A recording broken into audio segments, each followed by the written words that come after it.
یہ بدماشی کہ جناب جس کا جب دل چاہے وہ مار دے اور جس کو مار دے کوئی تمیز کیے بغیر، یہ دنیا میں. اور دیکھیں سب سے بڑی بات کہ ٹارگٹ کلنگ کر کے مارا گیا ہے. لوگ پیچھے سے جا رہے ہیں، آپ دیکھیں ہمارے شہداء کو کہ ان کے سروں میں فائر لگے ہوئے ہیں، اور فائر 30 بور کا ہے.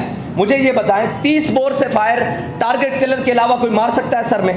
یہ ایک سوال ہے بہت بڑا کہ چھوٹے پسٹل سے، دیسی ساختہ پسٹل سے 30 بور کے فائر ہمارے کارکنوں کے سروں میں لگے ہوئے ہیں، اور بڑی گنوں کے بھی فائر ہیں، وہ آر پار ہو چکے ہیں جسموں کے اندر سے، اور ٹارگٹ کر کر کے ایک ایک کو ٹارگٹ کر کر کے وہاں فائر مارے گئے ہیں. تو یہ ٹارگٹ کلنگ کے سلسلے کی طرح، بالکل اس طرح جس طرح ٹارگٹ کلرز کسی کو ٹارگٹ کر کے مارتے ہیں، اس طرح کارکنان کا وہاں خون بہایا گیا اور ان کو شہید کیا گیا، ان کو زخمی کیا گیا، ان کی حال و بحال نہیں کیا گیا، اور سب کو پیچھے سے گولیاں ماری گئی.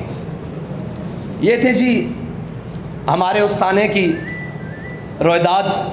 اور کھولیاں بالا یہ وہ جگہ ہے اور جہاں تک ہمارا تحریک لبیک پاکستان کا جلوس پہنچا. اور ایک بہت بڑی سازش حویلیاں میں، حویلیاں تو بھائی اس سے 3 کلومیٹر ہے، حویلیاں کی تو حدود بھی نہیں شروع ہوتی.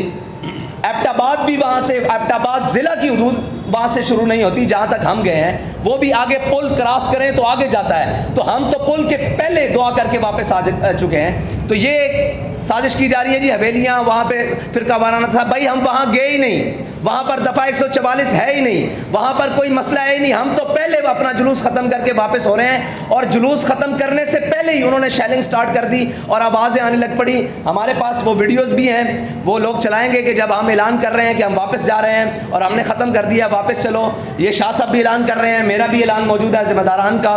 اس کے اندر فائرنگ کی آواز باقاعدہ سنی جا سکتی ہے کہ اس وقت فائر کھول دیا گیا کہ آپ آگے کیوں نہیں آ رہے، آپ اس جگہ پر کیوں نہیں جا رہے جہاں پر فساد ہے، آپ یہاں سے واپس کیوں جا رہے ہیں. تو ہمارا جلوس زیادہ کلومیٹر بنتا ہے، 4 کلومیٹر، لیکن ہم احتیاطاً کہہ رہے ہیں کہ 3 کلومیٹر کنفرم ہم وہاں سے اپنے مقام سے جہاں پر بھی وہ جلوس کا مسئلہ تھا. حویلیاں بازار اس سے بھی آگے جاتا ہے جہاں کا معاہدہ ہوا ہے. حویلیاں بازار مین جی ٹی روڈ سے اس سے بھی اندر ہے، لیکن مین حویلیاں بازار جہاں سے حویلیاں شروع ہوتا ہے وہاں سے بھی 3 کلومیٹر پہلے ہم نے جلوس ختم کیا. اور یہ ایک بہت بڑا سانحہ گزرا ہے، اور جان بوجھ کر تحریک لبیک پاکستان کو اس آگ میں دھکیلنے کی کوشش کی گئی ہے. لیکن انشاءاللہ وہ ہر چہرہ بے نقاب ہوگا جس نے تحریک کے خلاف اور پاکستان کے خلاف یہ بہت بڑی سازش کی ہے. بہت شکریہ. آپ سب یہ بتائیے گا، آپ ویڈیوز، میرا خیال ہے کہ آپ سارے ویڈیوز دیکھ لیں، اس کے بعد آپ کے جو سوالات ہوں گے وہ کر لیں.